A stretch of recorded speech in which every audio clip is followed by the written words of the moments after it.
Assalamualaikum warahmatullahi wabarakatuh. Perkenalkan, saya Ania Khairunisa dan di sini saya bersama keluarga saya yang bernama Hani Desiati Romadani. Saya di sini akan menjelaskan mengenai tata kelola corporate yang baik.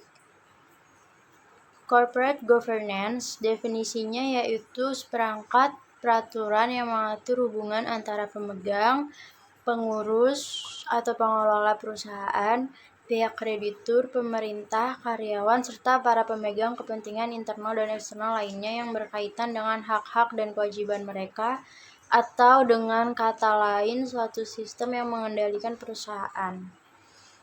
Tujuan tata kelola corporate ialah untuk menciptakan nilai tambah bagi semua pihak yang berkepentingan atau stakeholders. Perspektif sempit, perspektif shareholder, struktur di mana manajer pada berbagai tingkat organisasi dikendalikan melalui dewan direksi, struktur yang berkaitan, insentif eksekutif, dan skema lainnya.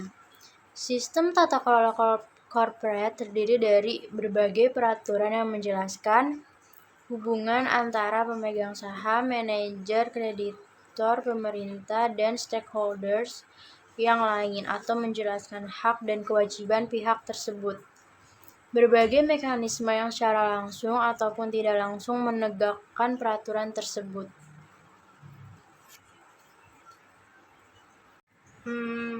Di tata kelola ini kan pasti ada yang namanya kelemahan kan. Nah, kelemahan itu ada apa aja sih?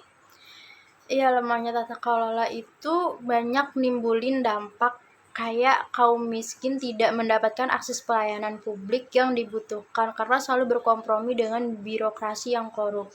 Lalu juga para investor tuh takut dan enggan menanamkan modal di Indonesia karena ketidakmampuan sistem peradilan untuk melaksanakan kontrak, meningkatnya kerusuhan dan tingkat pelanggaran hukum dan juga keamanan.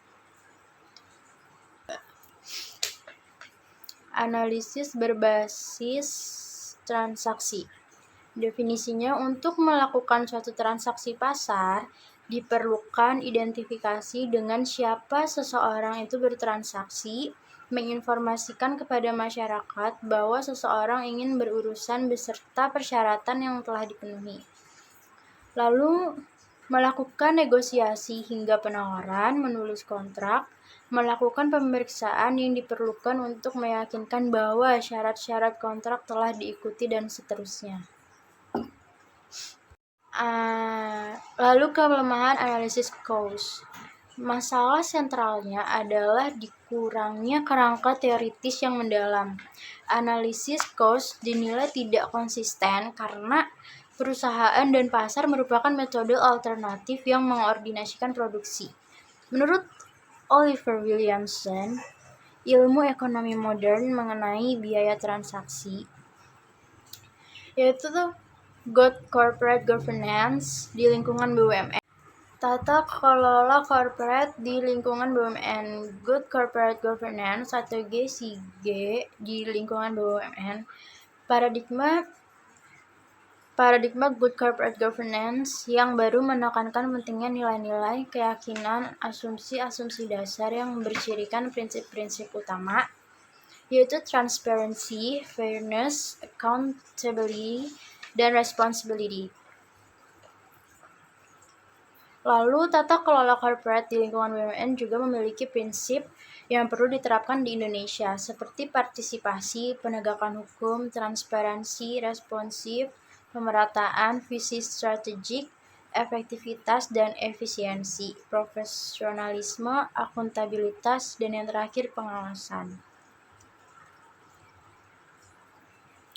Tata kelola di era otonomi daerah, yaitu bad governance dalam implementasi otonomi daerah di Indonesia.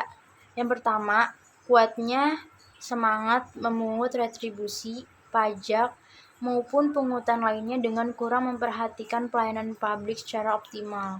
Yang kedua, rendahnya akuntabilitas pemerintah daerah maupun DPRD.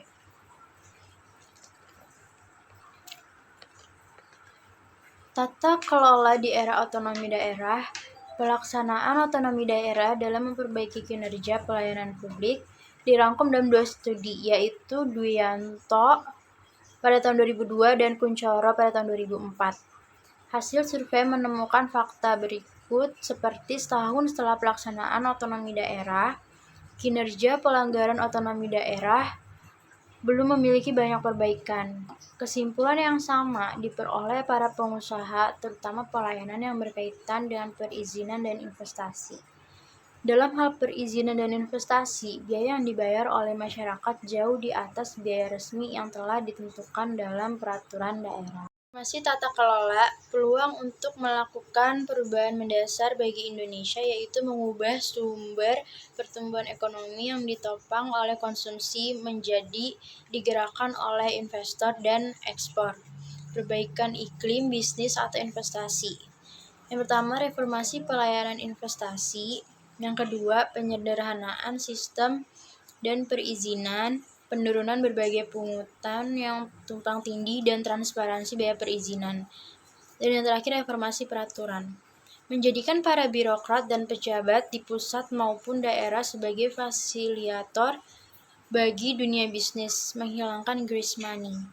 Diperlukan rencana reformasi yang komprehensif dan berjangka menengah setidaknya 5 tahun ke depan. Sekian presentasi dari saya. Wassalamualaikum warahmatullahi wabarakatuh.